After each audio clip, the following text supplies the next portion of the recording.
Helo, fe enw I ydy Manod Williams. Ymunes I fel myfyriwr yma yn Prifysgol Aberystwyth fel myfyriwr yn Eibers. Yn y mlwyddyn gyntaf, roedd yr hyder oedd gen I chydig bach yn isel.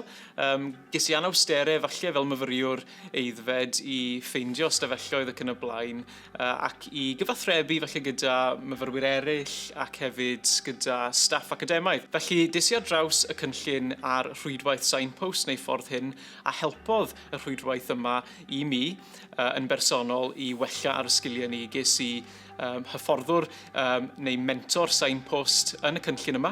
Ac beth oedd yn wir wych am y cyfle yma oedd I gael rhywun oedd yn fyfyriwr yn barod I arwyddo fi neu helpu fi ffeindio fy ffordd ar draws y campws I wella fy sgiliau cyfathrebu ac I helpu fi hefyd I lunio adroddiadau a strwythuro ac helpu I ffindio deunyddiau enghraifft yn y llyfrgell. Nawr, yn yn rhydedd flwyddyn I wedyn fel myfyriwr, es I ymlaen I fod yn fentor fy hun yn y cynllun ar rhwydwaith signpost neu ffordd hyn. Wrth gwrs, beth o'n I eisiau wneud oedd rhoi rhai o'r sgiliau yma a rhai o'r profiadau yma nôl i'r myfyrwyr blwyddyn gyntaf. Mae'n amser anodd iawn I fyfyrwyr yn I blynyddoedd cyntaf ac yn aml iawn dyw'r myfyrwyr yma ddim yn siarad yn byty'r anawsterau maen nhw'n I gael. So oedd hi'n neis iawn I mi'n bersonol I gael y cyfle ni ac felly o'n I eisiau rhoi rhywbeth yn ôl fel mentor. Ac wrth gwrs mae'r sgiliau yna datblygus I fel mentor wedi helpu fi nawr yn fy ngyrfa I